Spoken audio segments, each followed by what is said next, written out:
Hello students, welcome to our channel vision Guru. So ఇవాళ మనం AP Hindi 10th class new text book non detail నుంచి మనము అంటే సంచయన్ నుంచి మనం సెకండ్ లెసన్ ఈరోజు డిస్కస్ చేసుకోబోతున్నాము.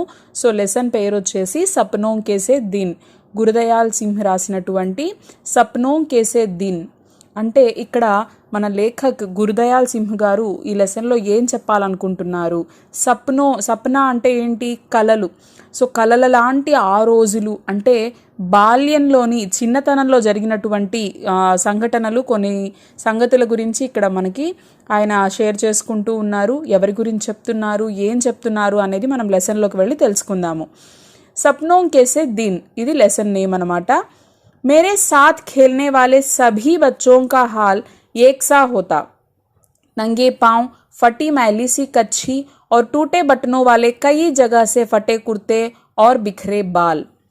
చూడండి, ఆయన తన చిన్నతనంలో జరిగినటువంటి అంటే కొన్ని సంగతుల గురించి ఇక్కడ చెప్తున్నారు అని చెప్పాం కదా. సో తన బాల్యం ఎలా ఉండేది అనే దాని గురించి ఇక్కడ మనకి వివరిస్తున్నారనమాట. మేరే సాత్ ఖేల్నే వాలే సభీ బచ్చోం కా హాల్ ఏక్సా హోతా. నాతో ఆడుకునేటువంటి పిల్లలు అందరూ కూడా ఒకేలా ఉండేవారు.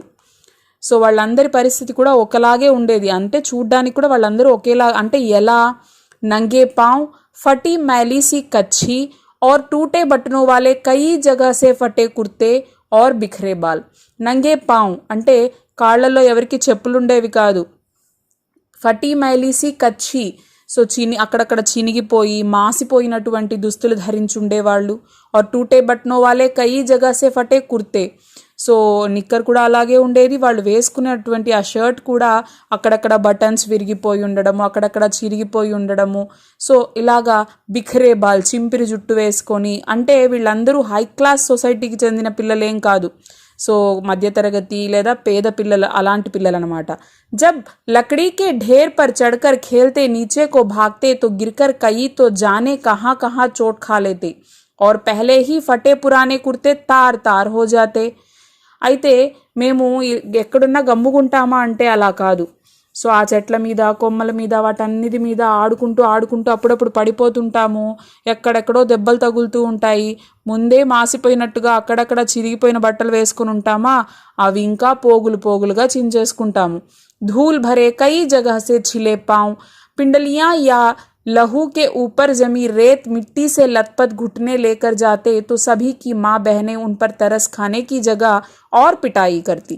कईयों के बाप बड़े गुस्सेल थे, पीटने लगते तो यह ध्यान भी ना रखते कि छोटे बच्चे के नाक मुंह से लहू बहने लगा है या उसके कहाँ चोट लगी है. చూడండి ఇంకేం చెప్తున్నారు ఆయన. సో కాళ్ళు మొత్తం దుమ్ము కొట్టుకొని పోయి అక్కడక్కడ దెబ్బలు తగిలి అలా ఉండేటువంటి ఆ కాళ్ళు, తర్వాత మోకాళ్ళ దగ్గర దెబ్బలు తగిలి, మోకాళ్ళ కింద భాగంలో దెబ్బలు తగిలి రక్తం కారుతూ ఉంటుంది ఒక్కొక్కసారి. అలాంటి పరిస్థితుల్లో ఇంటికి వెళ్తే మా అమ్మ కానివ్వచ్చు, అక్కలు కావచ్చు, వాళ్ళందరూ ఏం చేసేవాళ్ళు? అయ్యో పాపం బిడ్డ పడిపోయాడే అని మా మీద జాలి చూపించాల్సింది పోయి ఏం చేసేవాళ్ళు? ఇంకో 4 తగిలిచ్చేవాళ్ళు. ఎందుకురా బయట ఆడి దెబ్బలు తగిలించుకొచ్చావని చెప్పేసి మాకు తగిలిన దెబ్బలు చూస్తే వాళ్ళు జాలి పడకుండా ఇంకా మమ్మల్ని కొట్టేవారు. కొంతమంది వాళ్ళ నాన్నలైతే చాలా కోపిస్టుగా ఉండేవాళ్ళు. వాళ్ళు ఏం చేస్తారు? కొట్టేటప్పుడు కనీసం వాళ్ళకి అసలు ఆలోచన కూడా రాదు. అరేరే చిన్నపిల్లాడు పడిపోయాడు, ముక్కులో నుంచి ఎక్కడన్నా రక్తం వస్తుందేమో, ఎక్కడెక్కడ దెబ్బలు తగిలాయో ఏంటో అని అస్సలు ఆలోచించకుండా మమ్మల్ని బాధేసేవాళ్ళు. परंतु इतनी बुरी पिटाई होने पर भी दूसरे दिन फिर खेलने चले आते. అంతలా దెబ్బలు తగిలించుకున్నా కూడా అమ్మ కొట్టింది, నాన్న తిట్టాడు, బాధేశాడు, ఇంట్లో దెబ్బలు ఫుల్గా కోటింగ్ అయిపోయింది, అయినా కూడా మేమేమన్నా గమ్ముగా ఉంటామా? లేదు. మరుసటి రోజు మళ్ళీ మేము ఆడడానికి ఖచ్చితంగా వెళ్ళేవాళ్ళం. यह बात तब ठीक से समझ आई जब स्कूल अध्यापक बनने के लिए एक ट्रेनिंग करने गया और वहाँ बाल मनोविज्ञान का विषय पढ़ा. ऐसी बातों के बारे में तभी जान पाया कि बच्चों को खेलना क्यों इतना अच्छा लगता है कि बुरी तरह पिटाई होने पर भी फिर खेलने चले आते हैं. అయితే నాకు అప్పుడు అర్థమయ్యేది కాదు, అంటే ఎందుకు మేము అన్ని దెబ్బలు తిన్నా కూడా ఆడుకోవడానికి వెళ్ళేవాళ్ళం, అంటే వెళితే మళ్ళీ కొడతారని తెలుసు కదా, అంత ఎందుకు ఆలోచన ఆ రోజుల్లో నాకు లేదు అన్న సంగతి నాకు ఈ మధ్యకాలంలో తెలిసింది. ఎప్పుడు తెలిసింది ఈ మధ్యకాలంలో అంటే ఆయన ఎప్పుడైతే స్కూల్ టీచర్ ట్రైనింగ్ కోసం ఆయన ట్రైనింగ్కి వెళ్ళారో సో అక్కడ పిల్లల మనస్తత్వాన్ని అంటే బాల మనోవిజ్ఞాన్ చైల్డ్ సైకాలజీ నేను చదివినప్పుడు అప్పుడు నాకు తెలిసిందనమాట. ఓకే, పిల్లల మైండ్ సెట్ ఇలాగే ఉంటుంది. అంటే దెబ్బలు తిన్నాము మళ్ళీ దెబ్బలు తింటాము అని తెలిసినా కూడా వాళ్ళకి ఆటల మీద ఉన్నటువంటి ఆ మక్కువ ఎంతలా ఉంటుందంటే ఈ దెబ్బలు పెద్ద పట్టించుకోరు పిల్లలు అన్న సంగతి నాకు ఆ ట్రైనింగ్లో నేను చదువుకున్నప్పుడు తెలిసింది. मेरे साथ खेलने वाले अधिकतर साथी हमारे जैसे ही परिवारों के हुआ करते. सारे मोहल्ले में बहुत परिवार तो हमारी तरह आसपास के गांवों से ही आकर बसे थे. 2-3 घर साथ की उजड़ी सी गली में रहने वाले लोगों के थे. हमारी सभी की आदतें भी कुछ मिलती जुलती थी. उनमें से अधिक तो स्कूल जाते ही न थे. जो कभी गए भी पढ़ाई में रुचि न होने के कारण किसी दिन बस्ता तालाब में फेंक आए और फिर स्कूल गए ही नहीं. అయితే నాతో పాటు ఆడుకోవడానికి వచ్చేటువంటి ఎక్కువ శాతం మంది మాలాంటి, అంటే ఫస్ట్లోనే చెప్పారు కదా మన లేఖక్, సో నాలాగే ఉంటారు వాళ్ళు కూడా, నాతో ఆడే వాళ్ళంతా అని. సో వాళ్ళ కుటుంబాలు కూడా ఇంచుమించు మా ఫ్యామిలీ లాగానే ఉండేది. అందరూ కూడా ఒకే స్టేజ్కి చెందినటువంటి ఒకే అంటే చెప్పాను కదా below middle class a type of families अनమాట అన్నీ కూడా. सारे मोहल्ले में बहुत परिवार तो हमारी तरह आसपास के गांवों से आकर बसे थे. అయితే చాలా వరకు మా వీధిలో ఉండేటువంటి ఎన్నో కుటుంబాలు ఇరుగు పొరుగు చిన్న చిన్న గ్రామాల నుంచి వచ్చి ఇక్కడ సెటిల్ అయిపోయిన వాళ్ళు ఉన్నారు. అయితే 2-3 ఇళ్ళు ఉన్నాయి, వాళ్ళు కూడా చిన్న చితకా వీధుల్లో ఉండేవాళ్ళేనమాట. हमारी सभी की आदतें भी कुछ मिलती जुलती थी. మా అలవాట్లు కూడా ఇంచుమించు ఒకేలా ఉండేవి మా అందరివి. उनमें से अधिक तो स्कूल जाते ही ना थे. మాలో ఎక్కువ శాతం మంది అసలు స్కూల్కే వెళ్ళేవాళ్ళు కాదు. जो कभी गए भी पढ़ाई में रुचि ना होने के कारण किसी दिन बस्ता तालाब में फेंक आए और फिर स्कूल गए ही नहीं. అయితే అప్పుడప్పుడు కొంతమంది వెళ్ళేవారు, కానీ వాళ్ళకి చదువు పట్ల అస్సలు ఇంట్రెస్ట్ ఉండేది కాదు. వాళ్ళు ఏం చేసేవాళ్ళు, ఆ స్కూల్ బ్యాగ్ని ఎత్తి ఆ చెరువులో పడేసి ఇంకొచ్చేసేవాళ్ళు. అంటే నేను వెళ్ళనని మొండికేసేవాళ్ళు. నాహి మా బాప్నే జబర్దస్తీ భేజా. సరే పిల్లలు వెళ్ళనంటున్నారు కదా, బలవంతంగానో నచ్చజెప్పో ఏదో ఒక విధంగా పెద్దవాళ్ళు పంపించాలి కదా, వాళ్ళ పేరెంట్స్ కూడా పెద్ద పట్టించుకోలేదు, పంపించలేదట. యహా తక్ కి పర్చూనియే आड़तीये भी अपने बच्चों को स्कूल भेजना ज़रूरी ना समझते. సో అక్కడ పేరెంట్స్ కూడా పిల్లల్ని ఏం ఫోర్స్ చేయలేదు, పంపించలేదు. సరే మాలాంటి కుటుంబాల సంగతి పక్కన పెడితే పరుచూనియే అంటే ఏంటి అంటే ప్రొవిజన్ షాప్స్ అని నడిపేవాళ్ళు అనమాట. అంటే కిరాణా కొట్టులు నడిపేటువంటి ఆ ఓనర్స్, ఆ షాప్ ఓనర్స్.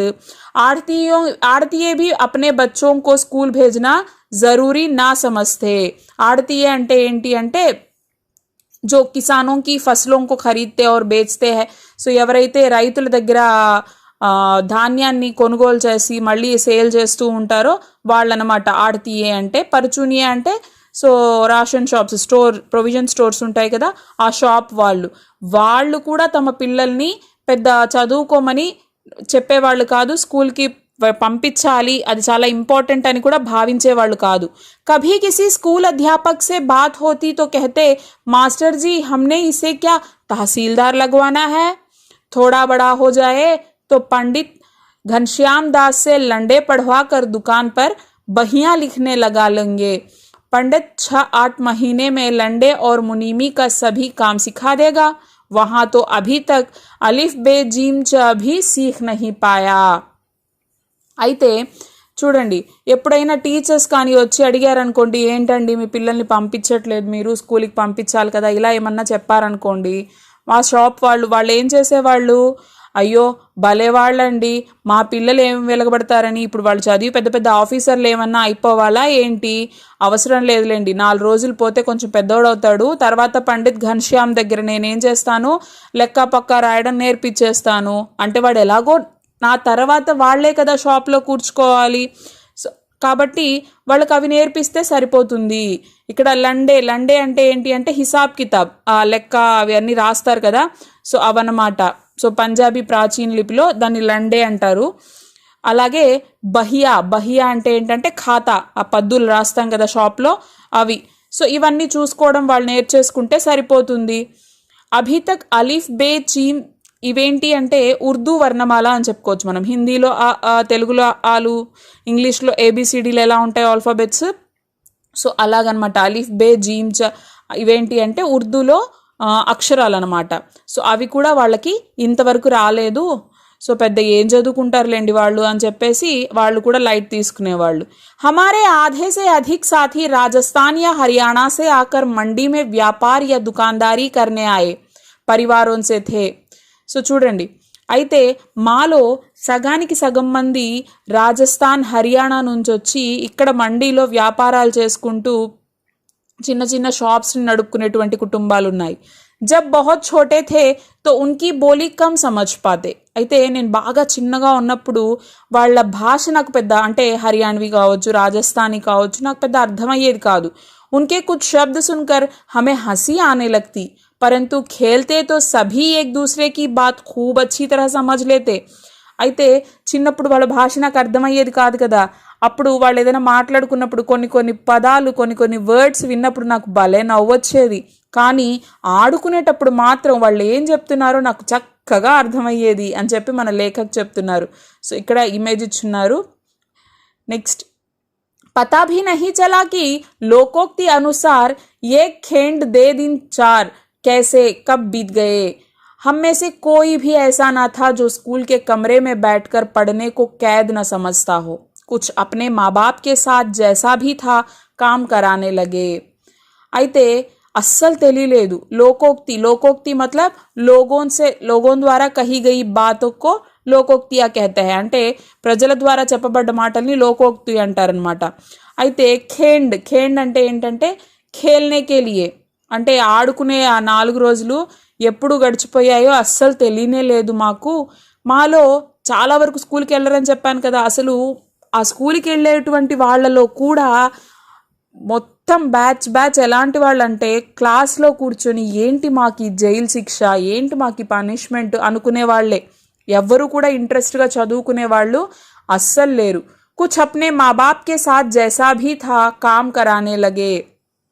సో కొంతమంది వాళ్ళ తల్లిదండ్రులు చెప్పేటువంటి ఆ పనులు అవన్నీ చేసేసేవాళ్ళు. బచ్పన్ మే ఘాస్ అధిక్ హరి और फूलों की सुगंध अधिक मनमोहक लगती है. यह शब्द शायद आधी शती पहले किसी पुस्तक में पढ़े थे, परंतु आज तक याद है. याद रहने का कारण यही है कि यह वाक्य बचपन की भावनाओं, सोच समझ के अनुकूल होगा, परंतु स्कूल के अंदर जाने से रास्ते के दोनों ओर जो अलियार के बड़े ढंग से कटे छटे झाड़ उगे थे, जिन्हें हम डंडियां कहा करते. అయితే ఇంకేం చెప్తున్నారు ఇక్కడ లేఖక్, बचपन में घास अधिक हरी और फूलों की सुगंध अधिक मनमोहक लगती थी. చిన్నప్పుడు నాకు గడ్డి ఇంకా ఎక్కువ గ్రీనరీగా కనిపించేది, అలాగే పూల సువాసనలు నా మనసుకి చాలా బాగా నచ్చేది. ఈ లైన్ చాలా బాగుంది కదా, ఎందుకంటే ఇది నేను చిన్నప్పుడు ఎప్పుడో బుక్స్లో చదువుకున్నాను, ఈ రోజు దాకా కూడా నాకు గుర్తుంది. ఎందుకంటే ఇది నా ఫీలింగ్స్తో కనెక్ట్ అయింది కాబట్టి ఆ సెంటెన్స్ని నేను బాగా గుర్తుపెట్టుకున్నాను. ఎందుకంటే మా స్కూల్కి లోపలికి వెళ్ళేటప్పుడు దారికి అటువైపు ఇటువైపు పెద్ద పెద్ద చెట్లు ఉండేవి. సో వాటిని నేను డండియా అని పిలిచేవాళ్ళం మేమంతా కూడా. उनके नीम के पत्तों जैसे पत्तों की महक आज तक भी आंख मूंद कर महसूस कर सकता हूँ. అక్కడ ఆ చెట్టు ఆకుల వాసన ఎలా ఉండేదంటే వేపాకుల వాసన ఎలా ఉంటుందో ఆ విధంగా ఉండేది. ఆ వాసన నాకు ఎంత గుర్తుందంటే ఇప్పుడు కూడా నేను కళ్ళు మూసుకున్నానంటే ఆ స్మెల్ని నేను ఫీల్ చేయగలను. उन दिनों स्कूल की छोटी क्यारियों में फूल भी कई तरह के उगाए जाते थे, जिनमें गुलाब, गेंदा और मोतिया की दूध सी सफ़ेद कलियां भी हुआ करती थी. అయితే ఆ రోజుల్లో మా స్కూల్లో చిన్న చిన్న చెట్లు కూడా ఉండేవి, చిన్న చిన్న ప్లాంట్స్ కూడా వేసి ఉండేవాళ్ళు. సో కొన్ని పూల మొక్కలు వేసేవాళ్ళు, గులాబీ మొక్కలు, అలాగే గేంద్ అంటే ఏంటి అంటే బంతిపూల చెట్లు, గులాబీ మొక్కలు. అవి ఎలా ఉండేవంటే చిన్న చిన్న ముత్యాల్లాగా తెల్లగా చిన్న మొగ్గలు వచ్చినటువంటి పువ్వులు, ఇలాంటివన్నీ కూడా మా స్కూల్లో ఉండేవి. ఏ कलियां इतनी सुंदर और खुशबूदार होती थी कि हम चंदू चपड़ासी से आंख बचाकर कभी कभार 1-2 तोड़ लिया करते. అయితే అవి ఎంత సువాసననిచ్చేవంటే ఆ బర్డ్స్, ఆ పువ్వులు, ఆ మొగ్గలు చాలా అందంగా ఉండేవి చూడ్డానికి, అంతే సువాసనాన్ని పరిమళాన్ని వెదజల్లేవి. సో అవైతే మా ప్యూన్ చందు చపడాసి అంటే ప్యూన్ అనమాట. ఆయన చూడకుండా ఆయన కళ్ళు కప్పి అప్పుడప్పుడు వాటిని మేము కోసేసుకునే వాళ్ళం. ఉన్కి బహుత్ తేజ్ సుగంధ్ ఆజ్ భీ మెహసూస్ కర్ పాతా హూ. వాటి ఆ స్మెల్, ఆ అరోమా అనేది చాలా బాగుండేది. ఆ ఫ్రాగ్రెన్స్ అనేది నాకు ఇప్పటికి కూడా గుర్తుంది. పరంతు యహ్ యాద్ నహీ కి ఉన్హే తోడ్కర్ కుచ్ దేర్ सूंघ कर फिर क्या किया करते. शायद जेब में डाल लेते, माँ उसे धोने के समय निकाल कर बाहर फेंक देती, या हम ही स्कूल से बाहर आते उन्हें बकरी के मेमनों की भांति चर जाया करते. అయితే వాటిని కోసేవాళ్ళము, తర్వాత పాకెట్లో వేసుకునే వాళ్ళము. తర్వాత ఏం చేసేవాళ్ళమో నాకు గుర్తులేదు, కానీ ఏమో అవి ఒకవేళ నేను అలాగే పాకెట్లో పెట్టేసుకుంటే మా మమ్మీ ఆ డ్రెస్ని వాష్ చేసేటప్పుడు, యూనిఫామ్ని వాష్ చేసేటప్పుడు తీసి పడేసేదేమో, లేకపోతే మేమే వస్తూ మేకల్లాగా ఆ పువ్వుల్ని ఆ మొగ్గల్ని నోట్లో వేసుకొని మేమే నవిలేసేవాళ్ళమేమో. సరిగ్గా జ్ఞాపకం లేదట మన లేఖక్కి. जब अगली श्रेणी में दाखिल होते तो एक और तो कुछ बड़े सयाने होने के एहसास से उत्साहित भी होते, परंतु दूसरी ओर नई पुरानी कॉपियों किताबों से जाने कैसी बात आती कि उन्हीं मास्टरों के डर से कांपने लगते जो पिछले श्रेणी में पढ़ा चुके होते. అయితే ఒక ఇయర్ పాస్ అయిపోయిన తర్వాత నెక్స్ట్ క్లాస్కి అగ్లీ శ్రేణి మతలబ్ అగ్లీ కక్ష నెక్స్ట్ క్లాస్కి ఎంటర్ అయ్యేటప్పుడు మాలో చాలామందికి భయం వేసేది. కొంతమంది మంచి హుషారుగా ఉండేవాళ్ళు, అంటే ఉత్సాహంగా ఉండేవాళ్ళు. కొత్త క్లాస్కి వెళ్తున్నాం కదా, నెక్స్ట్ క్లాస్కి ప్రమోట్ అవుతున్నాం కదా అని చెప్పేసి చాలా సంతోషంగా ఉండేవాళ్ళు. కానీ ఇంకొక పక్క ఎలా ఉండేది, ఆ కొత్త పుస్తకాల నుంచి వచ్చేటువంటి ఆ స్మెల్ చూస్తుంటే ఏదో ఒక రకమైనటువంటి తెలియని ఒక భయం వెంటాడుతూ ఉండేది. उन्हीं मास्टरों के डर से कांपने लगते जो पिछली श्रेणी में पढ़ा चुके होते. అయితే కొంతమంది మాకు ముందు క్లాస్లో టీచ్ చేసిన వాళ్ళ టీచర్స్ ఉంటారు కదా, సో వాళ్ళ భయం మమ్మల్ని వెంటాడుతూ ఉండేది. तब स्कूल में शुरू साल में 1-1.5 महीना पढ़ाई हुआ करती, फिर 1.5-2 महीने की छुट्टियां शुरू हो जाता करती. अब तक जो बात अच्छी तरह याद है वह छुट्टियों के पहले और आखिरी दिनों का फर्क था. అయితే ఏం చెప్తున్నారు ఆయన, అప్పుడు మా స్కూల్ ఎలా ఉండేదంటే ఇయర్ స్టార్టింగ్లో ఒక 1 month 1.5 month చదువు చెప్పేవాళ్ళు, దాని తర్వాత మళ్ళీ ఒక 2 months అలాగా హాలిడేస్ ఇచ్చేవాళ్ళు అనమాట. అయితే నాకు ఇప్పటికీ గుర్తుంది, ఆ హాలిడేస్ ఇచ్చేటప్పుడు ఆ ఫస్ట్ డే ఎలా ఉండేది, హాలిడేస్ అయిపోయేటువంటి ఆ మొదటి రోజు చివరి రోజుకి ఉన్న వ్యత్యాసం నాకు ఇప్పటికీ కూడా చాలా గుర్తుంది. ఎందుకంటే సెలవులు ఇచ్చేటప్పుడు ఎలా ఉంటుంది, చాలా బాగుంటుంది. ఫస్ట్ డే భలే ఉత్సాహంగా ఉంటారు పిల్లలందరూ కూడా. లాస్ట్ డే ఎలా ఉంటుంది, అయిపోతున్నాయి సెలవులు, మళ్ళీ క్లాస్కి వెళ్ళాలి, మళ్ళీ స్కూల్కి వెళ్ళాలి, అదే బుక్స్ అదే టీచర్స్ అని చెప్పేసి కంగారుగా ఆ తేడా అనేది నాకు ఇప్పటికి కూడా గుర్తుంది అంటున్నారు. పహలే 2 दिन सप्ताह तो खूब खेल कूद हुआ करती. हर साल ही माँ के साथ ननिहाल चले जाते, वहाँ नानी खूब दूध दही मक्खन खिलाती, बहुत प्यार करती. छोटा सा पिछड़ा गांव था, परंतु तालाब हमारी मंडी के तालाब जितना ही बड़ा था. అయితే మాకు సెలవులు ఇస్తారు కదా, అయితే ఫస్ట్ 2 weeks లేకపోతే 2-3 weeks మేము బాగా ఆడుకుంటాము. ప్రతి సంవత్సరం మా అమ్మతో కలిసి ననిహాల్ మతలబ్ నానీకే ఘర్ అంటే అమ్మమ్మ వాళ్ళ ఇల్లు అనమాట. ననిహాల్ అంటే అమ్మమ్మ వాళ్ళ ఊరికి వెళ్తాము.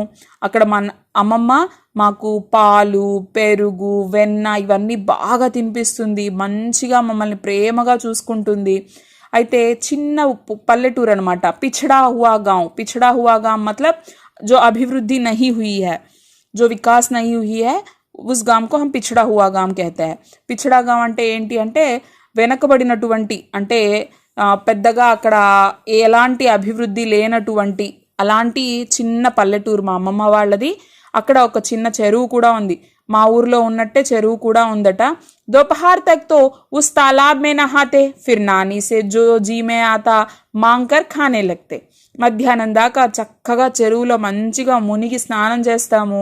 మధ్యాహ్నం నుంచి వచ్చి అమ్మమ్మని అడిగి ఏం కావాలంటే అవి అడిగి తింటాము. నాని హమారే బోల్నే కే ఢంగ్ యా కమ్ ఖానే కే కారణ్ బహుత్ ఖుష్ హోతీ. అయితే మా అమ్మమ్మ మమ్మల్ని చాలా ప్రేమగా చూసుకునేది. మేము మాట్లాడేటువంటి పద్ధతి, మేము తినేటువంటి పద్ధతి ఇవన్నీ చూసి చాలా సంతోషిస్తుంది. ఎందుకు అంటే ఇక్కడ లేఖక్ చాలా తక్కువ మాట్లాడేవాళ్ళు, చక్కగా అంటే చిన్నపిల్లలు అల్లరి చిల్లరిగా గలబా గలబాగా ఉండడం, ఫుడ్ని ఎలా అంటే అలా తినడం ఇలా చేస్తారు కదా. కానీ లేఖక్ అలా ఉండేవాళ్ళు కాదు, చాలా పద్ధతిగా ఉండేవాళ్ళు. సో కాబట్టి మంచిగా పిల్లాడు చక్కగా పద్ధతిగా ఉన్నాడు అని చెప్పేసి ఆవిడ చాలా మురిసిపోయేదనమాట. अपने पोतों को हमारी तरह बोलने और खाने पीने को कहती. అయితే వాళ్ళ మనవళ్ళు అంటే కొడుకు బిడ్డలు ఉంటారు కదా, ఈ అమ్మమ్మ అంటే ఏంటి, అమ్మ వాళ్ళ అమ్మ కదా. సో కొడుకు బిడ్డలకి అమ్మమ్మ చెప్తూ ఉండేదనమాట, మనవాళ్ళకి చెప్తూ ఉండేదనమాట, చూడండిరా ఎంత చక్కగా మాట్లాడుతున్నాడు, ఎంత నీట్గా తింటున్నాడు, ఎంత ఎంత బాగా ఉంటున్నాడు పద్ధతిగా అని చెప్పేసి వాళ్ళకు కూడా మాలా ఉండమని చెప్తూ ఉండేది. जिस साल ननिहाल न जा पाते उस साल भी अपने घर से थोड़ा बाहर तालाब पर चले जाते. అయితే ఒక్కొక్కసారి మా అమ్మమ్మ వాళ్ళ ఇంటికి వెళ్ళము, అంటే ఎవ్రీ ఇయర్ వెళ్ళలేరు కదా, ఒక్కొక్కసారి పనులు ఉండడం వల్ల తీసుకెళ్ళకపోవచ్చు. సో అలా వెళ్ళని రోజుల్లో కూడా మా ఇంటి దగ్గర ఉన్నటువంటి చెరువు దగ్గరికి వెళ్ళిపోయే వాళ్ళం మేము. కప్పుడే ఉతార్ పానీ మే కూద్ జాతే और कुछ समय बाद भागते हुए एक रेतीले टीले पर जाकर रेत के ऊपर लेटने लगते. गीले शरीर को गर्म रेत से खूब लथपथ कर उसी तरह भागते किसी ऊंची जगह से तालाब में छलांग लगा देते. అయితే మేము బట్టలన్నీ పక్కన పడేసి వెళ్ళి చెరువులో దూకేసేవాళ్ళం. చాలాసేపు బాగా ఆడిన తర్వాత దాంట్లో మునిగిన తర్వాత మళ్ళీ లేచి పరిగెత్తుకుంటూ వచ్చి అక్కడ పక్కన ఉన్నటువంటి ఇసుక దిన్నెల మీద అలా పడుకుండిపోయేవాళ్ళం. సో చల్లగా ఉన్న మా శరీరం కాస్త ఆ వేడి ఇసుక మీద పడుకొని అటు ఇటు బాగా దొర్లి ఇసుకంతా పూసేసుకొని మళ్ళీ పరిగెత్తుకుంటూ వెళ్ళి ఒక హైట్ ప్లేస్ నుంచి ఆ చెరువులోకి ఒక్కసారిగా దూకేవాళ్ళం. रेत को गंदले पानी से साफ कर फिर टीले की ओर भाग जाते. याद नहीं कि ऐसा 5-10 बार करते या 15-20 बार. అయితే తర్వాత మళ్ళీ వెళ్ళి నీళ్ళల్లో దూకేసి ఆ ఇసుకనంతా కూడా క్లీన్ చేసుకునేవాళ్ళం ఒంటి మీద ఉన్నది. సరిగ్గా గుర్తులేదు కానీ ఇలా ఎన్నిసార్లు చేసేవాళ్ళమో మేము చిన్నప్పుడు. ऐसा 5-10 बार करते या 15-20 बार. 5 సార్లు 10 సార్లు చేసేవాళ్ళమో లేకపోతే 15-20 సార్లు దాకా అలాగే వచ్చి మళ్ళీ దూకుతూ ఉండేవాళ్ళమో. कई बार तालाब में कूद कर ऐसे हाथ पांव हिलाने लगते जैसे बहुत अच्छे तैराक हो, परंतु 1-2 को छोड़ मेरे किसी साथी को तैरना नहीं आता था. అయితే ఒక్కొక్కసారి మేము అలా చెరువులోకి దూకేసి ఏం చేసేవాళ్ళం, చేతులు కాళ్ళని టపా టపా కొట్టేవాళ్ళం. అంటే ఏదో పెద్ద గజ ఈతగాళ్ళలాగా ఫీల్ అయిపోయేవాళ్ళం. తైరాక్ అంటే ఏంటి, ఈతగాడు అని. కానీ మాలో ఒకరిద్దరికి తప్ప నా ఫ్రెండ్స్లో ఎవ్వరికి కూడా ఈత రాదు. कुछ तो हाथ पांव हिलाते हुए गहरे पानी में चले जाते तो दूसरे उन्हें बाहर आने के लिए किसी भैंस की सींग या दुम पकड़कर बाहर आने की सलाह देते. అయితే కొంతమంది ఏం చేసేవాళ్ళు, మా బ్యాచ్లో అలా చేతులు కాళ్ళు ఆడించుకుంటూ ఏదో పెద్ద ఈత వచ్చేసినట్టు లోపలికి వెళ్ళిపోయేవాళ్ళు, డీప్ వాటర్లోకి వెళ్ళిపోయేవాళ్ళు. అప్పుడు మేమందరము వాడిని భయపడకుండా కంగారు పడకుండా వాడికి ధైర్యం చెప్తూ ఏం చెప్పేవాళ్ళము, ఏం కాదు తొందర రారా, అక్కడ బర్రెలు ఉన్నాయి కదా, దాని కొమ్మో లేకపోతే దాని తోకో ఏదో ఒకటి పట్టుకొని పైకి వచ్చేయరా అని చెప్పి సలహా ఇచ్చేవాళ్ళం. ఉన్హే ఢాంటస్ బఢాతే, మతలబ్ ఢాంటస్ బఢానా మతలబ్ ఉన్హే హౌసలా దేనా, ధీరజ్ దేనా, వాళ్ళకి ధైర్యం చెప్పడం అనమాట. कूदते समय मुंह में गंदला पानी भर जाता तो बुरी तरह खांसते. అలా దూకేటప్పుడు ఒక్కొక్కసారి నోట్లోకి ఆ చెరువులో ఉన్న ఆ మురికి నీళ్లు పోతాయి, అస్సలు విపరీతంగా మాకు దగ్గొచ్చేస్తుంది, ఊపిరాడదు. కై బార్ ఐసా లగ్తా కి సాన్స్ రుక్నే లగి హై, ఒక్కొక్కసారి ఊపిరాగినంత పని అయిపోతుంది. పరంతు హాయ్ హాయ్ కర్తే కిసీ నా కిసీ తరహ తాలాబ్ కే కినారే పహుంచ్ జాతే. అయితే ఎలాగో అలాగా అమ్మాయి అనుకుంటూ మేమేం చేసేవాళ్ళం, ఆ చెరువు గట్టుకి ఎలాగో అలా సేఫ్గా వచ్చేసేవాళ్ళం. फिर छुट्टियां बीतने लगती तो दिन गिनने लगते, प्रत्येक दिन डर बढ़ता चला जाता.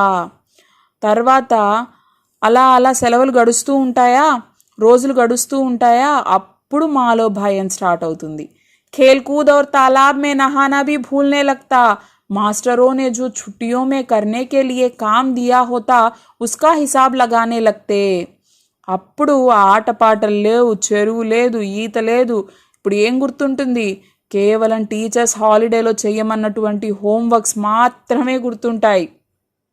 జైసే హిసాబ్ కే మాస్టర్ జీ 200 సే కమ్ సవాల్ కభీ నా బతాతే.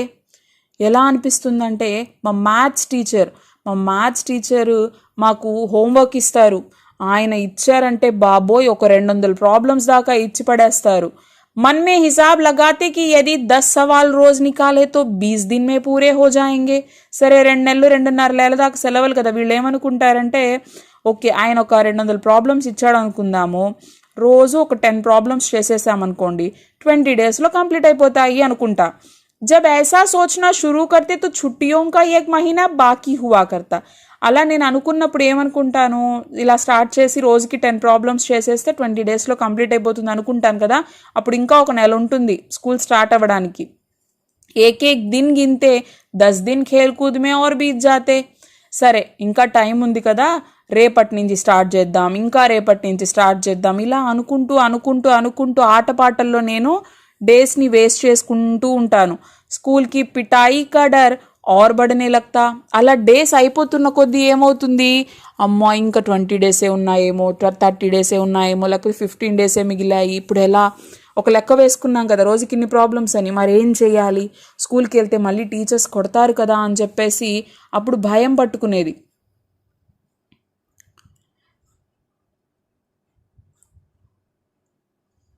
ఏకేక్ దిన్ గిన్తే 10 దిన్. సో చూడండి, అయితే అలా భయం పట్టుకునేది.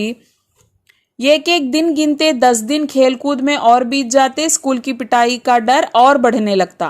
परंतु डर भुलाने के लिए सोचते कि 10 की क्या बात, सवाल तो 15 भी आसानी से रोज निकाले जा सकते हैं. మళ్ళీ అంటే తనకి తానే ధైర్యం చెప్పుకునేవాడు.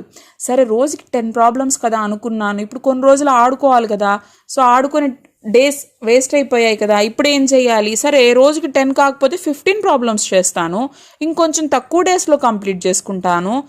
जब ऐसा हिसाब लगाने लगते तो छुट्टियां कम होते होते जैसे भागने लगती. అలా అనుకుంటానా, తర్వాత అప్పుడు దాకా నడుస్తూ వెళ్తున్నటువంటి హాలిడేస్ పరిగెత్తడం స్టార్ట్ చేస్తాయి. అంటే డేస్ త్వరగా కంప్లీట్ అయిపోతూ ఉంటాయి.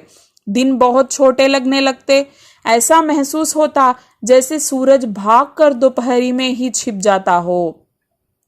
ఆ రోజులు గడుస్తూ ఉంటాయి, రోజులు చిన్నవైపోతున్నట్టుంటాయి. అంటే ఇప్పుడే తెల్లారింది, అప్పుడే రాత్రి అయిపోయిందా, ఒక డే కంప్లీట్ అయిపోయిందా, ఇంత త్వరగా అయిపోయింది ఏంటి, ఇలా అనిపిస్తూ ఉంటుంది.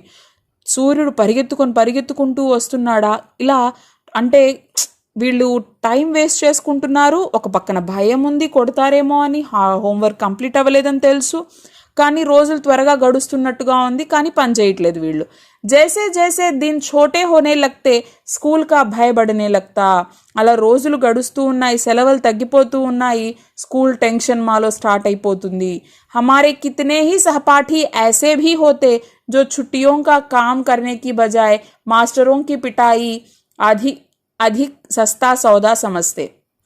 అయితే మాలో చాలామంది ఉన్నారు మా ఫ్రెండ్స్, వాళ్ళు ఏమనుకుంటారు, హాలిడేస్ కంప్లీట్ అయిపోతుంటే అయిపోతే అయిపోయాయిలే, ఎవరు చేస్తారా హోంవర్క్, సరే కొడతారేమో కొట్టించుకుందాంలే, అదే బెటర్ ఆప్షన్ అనుకుంటారు వాళ్ళు.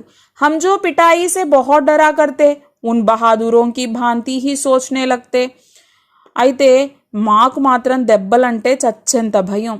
అయితే వాళ్ళంత ధైర్యంగా ఉన్నారు కదా అని ఒక్కొక్కసారి మేము కూడా అలా ఆలోచిస్తూ ఉంటాం. ऐसे समय हमारा सबसे बड़ा नेता ఓమా हुआ करता. ఇలాంటప్పుడు మా అందరికీ లీడర్ ఎవరంటే మాకు ఓమా అనే కుర్రాడు గురించి చెప్తున్నారు లేఖక్. हम सभी उसके बारे में सोचते कि हमारे में उस जैसा कौन था. అయితే మా క్లాస్లో ఓమా అని ఒక అబ్బాయి ఉండేవాడు. మేము అనుకునేవాళ్ళం వాడు అంత స్ట్రాంగ్, అంటే వాడిలాంటి వాడు ఎవరున్నాడు రా అంత ధైర్యంగా మన బ్యాచ్లో మన ఫ్రెండ్స్లో అని మేము అనుకుంటూ ఉండేవాళ్ళం. కభీ భీ ఉస్ జైసా దూసరా లడ్కా నహీ ఢూంఢ్ పాతే థే. ఎంత చూసినా ఎంత వెతికినా వాడికి వాడే సాటి, ఓమా లాంటి వాడు ఇంకొకడు లేడు అంతే. उसकी बातें गालियां मारपिटाई का ढंग तो अलग था ही, उसका शक्ल सूरत भी सबसे अलग थी. అయితే వాడి మాటలు, వాడి తిట్లు, వాడి కొట్టడాలు, గొడవలు ఇవన్నీ వాడు స్టైలే సపరేట్ అనుకుంటే, వాడు చూడ్డానికి కూడా అందరికంటే విచిత్రంగా వేరుగా కనిపించేవాడు. हांडी जितना बड़ा सिर, उसके ठिगने 4 बलिष्ठ के शरीर पर ऐसा लगता जैसे बिल्ली के बच्चे के माथे पर तरबूज रखा हो. इतने बड़े सिर में नारियल की सी आंखों वाला बंदरिया के बच्चे जैसा चेहरा और भी अजीब लगता. అయితే అతను ఓమా అనేటువంటి అబ్బాయి ఎలా కనిపిస్తాడు అంటే అని ఆయన రూపం ఎలా ఉండేది, ఎందుకు అంత విచిత్రంగా, అలాంటి వారు ఇంకెవరూ లేరు, వెరైటీగా ఉండేవాడు, వేరుగా ఉండేవాడు అని ఎందుకు చెప్తున్నారు చూడండి. హాండీ జిత్నా బడా సిర్ అంటే, హాండీ అంటే ఏంటి అంటే పాట్, కుండ. సో ఒక పెద్ద కుండ లాంటి పెద్ద తలకాయ అంట. ఉస్కే ठिगने 4 बलिष्ठ के शरीर पर ऐसा लगता जैसे बिल्ली के बच्चे के माथे पर तरबूज रखा हो. అయితే అతని శరీరం తన హైట్ ఒక 4 అడుగులు కూడా ఉండదన్నమాట. ఛోటా కద్వాలా. ఎలా అనిపిస్తుంది అంటే ఒక బిల్లీకే బచ్చేకే మాథే పర్ తర్బూజ్ రఖా హో, ఒక పిల్లి తల మీద ఒక పెద్ద పుచ్చకాయ పెట్టినట్టు ఉంటాడు. ఇతనే బడే సిర్ మే నారియల్ కి సి ఆంఖో వాలా బందరియా కే బచ్చే జైసా చెహరా. అంత పెద్ద శరీరం, అంత చిన్న శరీరానికి అంత పెద్ద తల, అంత పెద్ద తలలో టెంకాయ లాంటి పెద్ద పెద్ద కళ్ళేసుకొని కోతిలాగా అతను చిత్రంగా ఉండేవాడు అనమాట. లడాయి వహ హాత్ పావ్ నహి సిర్సే కియా కర్తా. గొడవ పడ్డప్పుడు తను ఆ పొట్లాటలో ఏం చేసేవాడు, చేతులతో కాళ్ళతో ఎవరిని కొట్టడు, తన తలతో గుద్ది కొట్టేవాడు అనమాట. जब सांड की भांति पुकारता, सिर झुकाकर किसी के पेट या छाती में मार देता तो उससे दुगुने तिगुने शरीर वाले लड़के भी पीड़ा से चिल्लाने लगते. ఎప్పుడైతే గొడవలు జరుగుతాయో, వేరే వాళ్ళతో కొట్లాటకి దిగుతాడో అప్పుడు ఏం చేస్తాడు, చేత్తో కాలుతో కొట్టడట, ఏకంగా తన తలతో ఎదుటి వ్యక్తిని అటాక్ చేస్తాడట. సో అలాంటప్పుడు అతనికంటే బలమైన శరీరం ఉన్నా కూడా 2 3 శక్తిశాలి అయినా కూడా ఎదుటి వాళ్ళు నొప్పికి అల్లాడిపోయి అరుస్తారట. అలా ఫైట్ చేస్తాడు. హమే డర్ లగ్తా కి కిసీకి ఛాతీకి పస్లీ హీ నాట్ తోడ్ డాలే. మాకు భయం వేస్తుంది ఆ గొడవ చూసినప్పుడు, వీడు ఆ తలతో వాళ్ళ పక్కటెముకలు ఎక్కడన్నా వించేస్తాడేమో, అలా గుద్దేస్తున్నాడు వేసుకొని తలకాయి అని చెప్పి మాకు భయం వేసేది. ఉస్కి సిర్కి టక్కర్ కా నామ్ హమ్నే రేల్ బంబా రఖా హువా థా. సో అలా తలతో అటాక్ చేస్తాడు కాబట్టి తనకి మేం పెట్టుకున్న పేరు ఏంటి అంటే రేల్ బంబా. సో చూడండి, తన పేరేంటి అసలు యాక్చువల్గా పెద్ద తల ఉన్న అబ్బాయి పేరు ఓమా. సో ఓమాని వీళ్ళేమని పిలుచుకునేవాళ్ళు, రేల్ బంబా అని పిలిచేవాళ్ళు. రేల్ కే కోయలే సే చల్నే వాలే ఇంజన్ కి భాంతి బడా और భయంకర్ హీ తో థా. ఎందుకలా పిలిచేవాళ్ళం మేము? రేల్ బంబా అంటే ఏంటి అంటే కోయలా అంటే బొగ్గుతో నడిచేటువంటి ట్రైన్ ఇంజన్ ఉంటుంది కదా, సో అలా ఇంజన్ లాగా పెద్ద తల వేసుకుని వాడు ఉంటాడు కదా, అందుకే మేము అతన్ని రేల్ బంబా అని పిలిచేవాళ్ళం. हमारा स्कूल बहुत छोटा था, केवल छोटे छोटे 9 कमरे थे जो अंग्रेजी के अक्षर H की भांति बने थे. మా స్కూల్ చిన్న స్కూలే, కాకపోతే ఇందులో మనకి చిన్న చిన్న ఒక 9 రూమ్స్ ఉండేవన్నమాట. जो अंग्रेजी के अक्षर H की भांति बने थे. సో అవి ఎలా ఉండేవి, ఆ 9 రూమ్స్ కూడా హెచ్ టైప్లో ఉండేదన్నమాట కన్స్ట్రక్షన్ అనేది. दाई और पहला कमरा हेडमास्टर श्री मदन मोहन शर्मा जी का था, जिसके दरवाजे के आगे हमेशा चिक लटकी रहती. स्कूल की प्रेयर मतलब प्रार्थना के समय वह बाहर आते और सीधी कतारों में कद के अनुसार खड़े लड़कों को देख उनका गोरा चेहरा खिल उठता.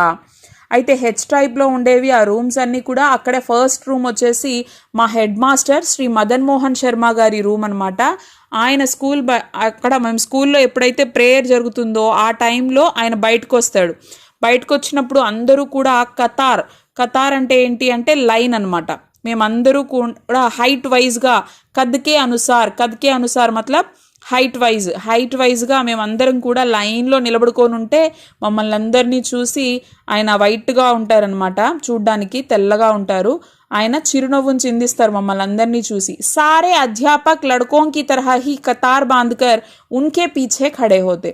టీచర్స్ అందరూ కూడా హెడ్ మాస్టర్ వెనకాల మాలాగే లైన్గా నిలబడుకొని ఉంటారు. केवल मास्टर प्रीतम चंद पीटी लड़कों की कतारों के पीछे खड़े खड़े यह देखते थे कि कौन सा लड़का कतार में ठीक नहीं खड़ा. అయితే టీచర్స్ అంతా హెడ్ మాస్టర్ వెనక నిలబడేవాళ్ళు, మేమందరం కూడా లైన్గా నిలబడేవాళ్ళం హైట్ వైజ్ చూసుకొని. మా పీటీ సార్ పేరేంటంట మాస్టర్ ప్రీతం చంద్ క్యా కర్తే థే, ఆయన మా వెనకాల నిలబడేవాళ్ళు. ఎందుకు, ఎవరైనా లైన్లో లేరేమో, పక్కకి నిలబడ్డారేమో అని చూడడానికి ఆయన మా వెనక చూస్తూ ఉండేవాళ్ళు. उनकी घुड़की तथा टुड्ढों के भय से हम सभी कतार के पहले और आखिरी लड़के का ध्यान रखते, सीधे कतार में बने रहने का प्रयत्न करते. सीधी कतार के साथ साथ हमें यह ध्यान भी रखना होता था कि आगे पीछे खड़े लड़कों के बीच की दूरी भी एक जैसी हो. सभी लड़के उस पीटी से बहुत डरते थे. అయితే చూడండి, ఘుడికి అంటే ఏంటి అంటే ఆయన అరుస్తారనమాట. అంటే ధమ్కీ దేనా, డాంట్ లగానా, ఆయన తిడతారు అని చెప్పేసి. ఠుడ్డో మతలబ్ లాద్ ఘూస్ అంటే మారన. ఆయన తిడతారు, కొడతారు అనే భయంతో మేమందరం కూడా లైన్లో చక్కగా నిలబడేవాళ్ళం. స్టార్టింగ్ బాయ్ ఎక్కడ నిలబడుకొని ఉన్నాడు, లాస్ట్ బాయ్ ఎక్కడున్నాడు, వాడికి కరెక్ట్గా మనం లైన్లో ఉన్నామా లేదా, ఇవన్నీ చక్కగా చూసుకునే వాళ్ళం, ట్రై చేసేవాళ్ళం కరెక్ట్గా నిలబడడానికి. స్ట్రైట్ లైన్ లేదు అంటే ఆయన తిట్టేస్తాడు, కొట్టేస్తాడు. సో కాబట్టి ఇంకా ఏం చూసేవాళ్ళు, డిస్టెన్స్ కూడా చూసేవాడు ఆయన. లైన్ మాత్రమే చూడ్డు, మన పక్క వాళ్ళకి, ముందు వాళ్ళకి, వెనక వాళ్ళకి ఈక్వల్ డిస్టెన్స్లో మనం నించున్నామా లేదా, ఇవన్నీ కూడా ఆయన గమనిస్తూ ఉంటాడు. ఆయన అంటే మా అందరికీ చాలా భయం. పీటీసే బహుత్ డర్తే థే, అందరం కూడా ఆయన అంటే భలే భయపడేవాళ్ళం. క్యోంకి ఎందుకంటే ఉన్ జిత్నా సఖ్త్ అధ్యాపక్ నా కభీ కిసీనే దేఖా నా సునా థా. ఎందుకంటే మా పీటీ సార్ ప్రీతం చంద్ ఆయన లాంటి ఒక స్ట్రిక్ట్ టీచర్ని మేము ఎక్కడా చూడలేదు, ఎక్కడా వినలేదు. यदि कोई लड़का अपना सिर भी इधर उधर हिला लेता या पाँव से दूसरी पिंडली खुजलाने लगता तो वह उसकी ओर बाघ की तरह झपट पड़ते और खाल खींचने के मुहावरे को प्रत्यक्ष कर दिखा देते. అయితే ఎవరైనా ప్రేయర్లో నిలబడ్డప్పుడు మాట్లాడినా లేదా వాడికి ఒక కాలుతో ఇంకొక కాలుని అలా గీరుకుంటూ కనిపించినా అంతే, అమాంతము పులి మీద పడ్డట్టు పడిపోతాడు ఆయన. ఖాల్ ఖీంచిన అంటే తోలు తీయడం అంటాం కదా మనము, తోలు తీసేస్తానని టీచర్స్ జనరల్గా అంటూ ఉంటారు కదా, అలా అనడాన్ని ఆయన నిజంగా చేసి చూపించేస్తాడేమో అన్నట్టుగా అంత గంభీరంగా ఆయన ఒక్కసారిగా మా మీద పడిపోతాడు. అందుకే ఆయన అంటే మాకు చాలా భయం, మేమందరం కూడా ఆయన చూసి భయపడేవాళ్ళము. परंतु हेडमास्टर शर्मा जी उसके बिल्कुल उलट स्वभाव के थे. కానీ మా హెడ్ మాస్టర్ శర్మ ఆయన ఎలాంటి వాళ్ళు, పీటీ సార్కి ఫుల్ క్వైట్ ఆపోజిట్ అనమాట. ఆయన చాలా మంచి వ్యక్తి. वह 5वीं और 8वीं श्रेणी को अंग्रेजी स्वयं पढ़ाया करते थे. ఆయన 5th क्लास అండ్ 8th क्लासకి ఇంగ్లీష్ టీచ్ చేసేవాళ్ళు మా ప్రిన్సిపల్ హెడ్ మాస్టర్. हमारे में से किसी को भी याद न था कि 5वीं श्रेणी में कभी भी उन्हें किसी गलती के कारण किसी की चमड़ी उधेड़ते देखा या सुना हो. चमड़ी उधेड़ना हमारे लिए बिल्कुल ऐसा शब्द था जैसे हमारे सरकारी मिडिल स्कूल का नाम. అయితే మాకు 5th క్లాస్లో అసలు ఎవరికి గుర్తు కూడా ఉండదు, ఎందుకంటే మా హెడ్ మాస్టర్ గారు ఎవరినైనా జస్ట్ ఆ మాట అనడం కూడా మేము వినలేదు ఎక్కడ. తోలు తీసేస్తాను, చర్మం ఒలిచేస్తాను, ఇలాంటి మాటలు ఏంటి అంటే మా స్కూల్ పేరు ఎంత ఫ్రీక్వెంట్గా వింటూ ఉంటామో అంతే ఫ్రీక్వెంట్గా ఈ తోలు తీస్తా, చర్మం ఒలిచేస్తాను అనే మాటలు టీచర్స్ అందరూ వాడేవాళ్ళు. కానీ ఈయన మాత్రం ఎప్పుడు కూడా మా హెడ్ మాస్టర్ అలా అనేవాళ్ళు కాదు, చేసేవాళ్ళు కూడా కాదు. अधिक से अधिक वह गुस्से में बहुत जल्दी जल्दी आंखें झपकते अपने लंबे हाथ की उल्टी उंगलियों से एक चपात हमारी गाल पर मार देते. तो मेरे जैसे सबसे कमजोर शरीर वाले भी सिर झुकाकर मुंह नीचा किए हंस देते. ఇంకా బాగా కోపం వచ్చిందనుకోండి మా హెడ్ మాస్టర్ గారికి, ఆయన ఏం చేస్తారు, గబగబా కళ్ళార్పుకుంటూ వస్తారు, ఆ చేత్తో చపత్ అంటే చాట అంటే చెంప దెబ్బ అనమాట, చెంప మీద ఒక దెబ్బ వేసేవాళ్ళు. నాలాంటి బలహీనమైన శరీరం గలవాడు కూడా ఆయన వేసిన చెంపదెబ్బకి తల ఉంచుకొని ముసిముసి నవ్వులు నవ్వుకునేవాడిని. అంటే అలా ఉండేది ఆయన దెబ్బ. वह चपत तो जैसे हमें भाई भीके की नमकीन पापड़ी जैसी मज़ेदार लगती जो तब पैसे की शायद 2 आ जाया करती थी. సో ఆయన వేసే ఆ దెబ్బ ఎలా ఉండేది అంటే భీకే అంటే एक दुकानदार का नाम, ఒక షాప్ కీపర్ పేరు అది. సో భాయి భీకే అమ్మేటువంటి పాపిడి అంటే అప్పడాలు లాంటివి అనమాట. సో అలాగా చాట్ మనం స్నాక్ అనుకోవచ్చు, స్నాక్ ఐటమ్.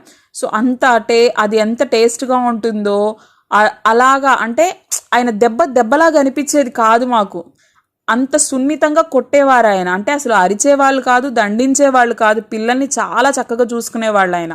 అంత మంచి టీచర్ అని ఆయన గురించి ఇక్కడ వివరిస్తున్నారు లేఖక్. परंतु तब भी स्कूल हमारे लिए ऐसी जगह न थी जहां खुशी से भागे जाए. కానీ అంత మంచి టీచర్ హెడ్ మాస్టర్ అయినప్పటికీ కూడా మాకు అప్పుడు కూడా అంత ఇంట్రెస్ట్గా ఏం ఉండేది కాదు. స్కూల్కి వెళ్ళాలన్న ఉత్సాహం కుతూహలం మాలో అసలు కలిగేదే కాదు ఎందుకో మరి. जब स्काउटिंग का अभ्यास करवाते समय पीटी साहब नीली पीली झंडियां हाथों में पकड़ाकर 1 2 3 कहते, झंडियां ऊपर नीचे दाएं बाएं करवाते तो हवा में लहराती और फड़फड़ाती झंडियों के साथ खाकी वर्दियों तथा गले में 2 रंगे रुमाल लटकाए अभ्यास किया करते. కానీ అప్పుడప్పుడు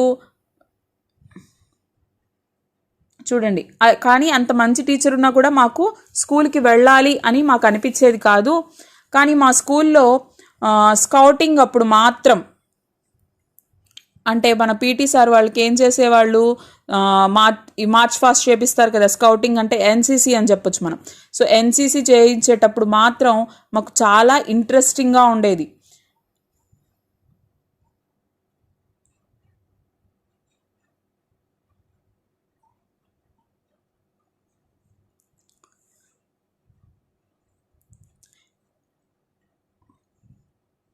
परंतु कभी कभी ऐसी सभी स्थितियों के रहते स्कूल अच्छा भी लगने लगता जब స్కౌటింగ్ का అభ్యాస్ करवाते.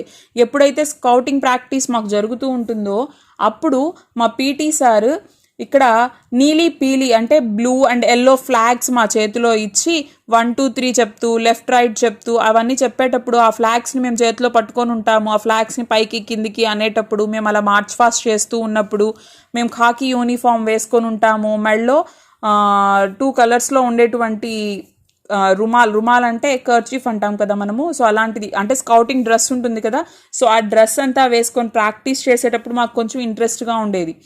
हम कोई गलती न करते तो वह अपनी चमकीली आंखें हल्के से झपकाते कहते शाबाश. మేము ఏం మిస్టేక్స్ చేయకుండా చక్కగా ఆయన చెప్పినట్టు చేసామనుకోండి, అప్పుడు మా పీటీ సార్ మెల్లగా షబాష్ అంటారు. వెల్ బిగెన్ అగైన్ 1 2 3 3 2 1 అప్పుడు ఆయన షాబాష్ అని చెప్పి వెల్ బిగెన్ అండ్ అగైన్ అని చెప్పి మళ్ళీ స్టార్ట్ చేసేవాళ్ళు 1 2 3 3 2 1 అని. उनकी एक शाबाश ऐसे लगने लगती जैसे हमने किसी फौज के सभी तमगे जीत लिए हो. తమ్గే అంటే మెడల్ అనమాట. సో మాకు అప్పుడు ఆయన అనేటువంటి ఆ షబాష్ అనేది ఎలా అనిపిస్తుందంటే ఒక్క మాట మేమేదో పథకాలు గెలుచుకున్నట్టు మెడల్స్ గెలుచుకున్నంత ప్రౌడ్గా ఫీల్ అయిపోయేవాళ్ళం, సంతోషించేవాళ్ళం. అంత స్ట్రిక్ట్ టీచర్ మమ్మల్ని షబాష్ అన్నారు అని. కభీ యహీ ఏక్ షాబాష్ सभी मास्टरों की ओर से हमारी सभी कॉपियों पर साल भर की लिखी गुड का बहुवचन गुड्डो मतलब से अधिक मूल्यवान लगने लगती. ఇంకేం చెప్తున్నారు, మా స్కూల్లో ఉన్నటువంటి ప్రతి టీచర్ అంటే అందరూ టీచర్స్ అందరూ కూడా మా పేపర్స్ మీద గుడ్ గుడ్ గుడ్ గుడ్ అని రాసేటువంటి ఆ గుడ్స్ అంటే గుడ్ అన్నిటినీ కలిపి చెప్తున్నారనమాట. గుడ్డో అంటే ఇక్కడ ఏంటంటే అలా రాసేటువంటి ఆ గుడ్ గుడ్ గుడ్ అని రాస్తారు కదా, సో వాళ్ళందరూ రాసేటువంటి ఆ గుడ్స్ కంటే ఈయన అనేటువంటి షబాష్ అనేది మాకు ఎక్కువ అనిపిస్తుంది అసలు. कभी ऐसा भी लगता कि कई साल की सख्त मेहनत से प्राप्त की पढ़ाई से भी पीटी साहब के डिसिप्लिन में रहकर प्राप्त की गुडविल बहुत बड़ी थी. అప్పుడప్పుడు అనిపిస్తూ ఉంటుంది ఇంత కష్టపడి చదివి ఇంత చేసేదానికంటే కూడా పీటీ సార్ యొక్క డిసిప్లైన్లో మేము ఉండి తెచ్చుకునేటువంటి గుడ్విల్ అనేది చాలా గొప్ప విషయం అని మాకు అనిపిస్తుంది. परंतु यह भी एहसास रहता कि जैसे गुरुद्वारे का भाई जी कथा करते समय बताया करता कि सदगुरु के भय से ही प्रेम जागता है, ऐसे ही पीटी साहब के प्रति हमारी प्रेम भी भावना जग जाती. यह ऐसा भी है कि आपको रोज फटकारने वाला कोई अपना यदि साल भर के बाद एक बार शाबाश कह दे तो यह चमत्कार सा लगने लगता है. हमारी दशा भी कुछ ऐसी हुआ करती. అయితే ఇక్కడ ఏం చెప్తున్నారు, సో ఇన్నేళ్ళు అంటే సంవత్సరం పొడవునా చదువు చెప్పి వాళ్ళంత కష్టపడి మేమెంత కష్టపడి ఎగ్జామ్స్ రాసి తెచ్చుకునే మంచి పేరు కంటే కూడా మా పీటీ సార్ ఒక్క మాట మమ్మల్ని మెచ్చుకున్నారు అంటే ఆయన డిసిప్లైన్లో మేము తెచ్చుకునేటువంటి ఆ గుడ్విల్ ఏదైతే ఉంటుందో సో దాన్ని మేము ఎక్కువగా భావిస్తూ ఉంటాం. నాకు అనిపిస్తూ ఉంటుంది గురుద్వారా అంటే సిక్కుల మందిరం గురుద్వారా, సో ఆ ప్రార్థనా మందిరం అనమాట. సో అక్కడ చెప్పేటువంటి ఆ కథలు నాకు అది గుర్తొచ్చిందనమాట. అంటే సద్గురు యొక్క భయంతో మనలో ప్రేమ అనేది ప్రేమ అనేది నెలకొల్పుతుంది కదా. సో అలాగే మా పీటీ సార్, ఆయన పీటీ సాహెబ్కి ప్రతి హమారీ ప్రేమ్కి భావన జగ్జాతి. సో ఇలాగా పీటీ సార్ పట్ల ఉన్నటువంటి భయంతోనే ఆయన మీద మాకు ప్రేమ అనేది కలుగుతుందేమో. ఆయన రోజు ఇలా అంటే మమ్మల్ని దండిస్తూ అరుస్తూ ఇలా ఉండడం వల్లే మేము డిసిప్లిన్గా ఉన్నామేమో. సో మంచితనంగా ఉండడం వల్ల ఆయన ఈరోజు మమ్మల్ని షబాష్ అన్నారేమో. అంటే అదొక విచిత్రంలాగా, ఏదో గొప్ప విషయంలాగా, ఒక ప్రౌడ్ మూమెంట్ లాగా ఆయన ఫీల్ అవుతున్నారనమాట. ఆయన గుడ్ అని, షబాష్ అని వీళ్ళని మెచ్చుకోవడం అనేది. సో ఇంతవరకు మనము చెప్పుకున్నాం కదా. సో చాలా లెంతీ వీడియో అయిపోతుంది. సో కాబట్టి నెక్స్ట్ ఎక్స్ప్లెనేషన్ అనేది మనము పార్ట్ 2లో చూద్దాము. సో ఇంతవరకు కూడా ఇక్కడ గురుదయాల్ సింహ్ గారు తన బాల్యంలో జరిగేటువంటి తన చిన్నతనం జ్ఞాపకాలని గుర్తు చేసుకుంటూ మనతో పంచుకుంటూ ఉన్నారు. సో తర్వాత ఇంకా ఆయన షేర్ చేసినటువంటి విషయాలు ఈ లెసన్లో ఏం చెప్పారు అనేది మనం పార్ట్ 2లో తెలుసుకుందాము. ఐ హోప్ మీ అందరికీ ఈ వీడియో అర్థమైంది అనుకుంటున్నాను. పార్ట్ 2 కూడా వింటే మీకు మొత్తం లెసన్ చక్కగా అర్థమవుతుంది. Thank you.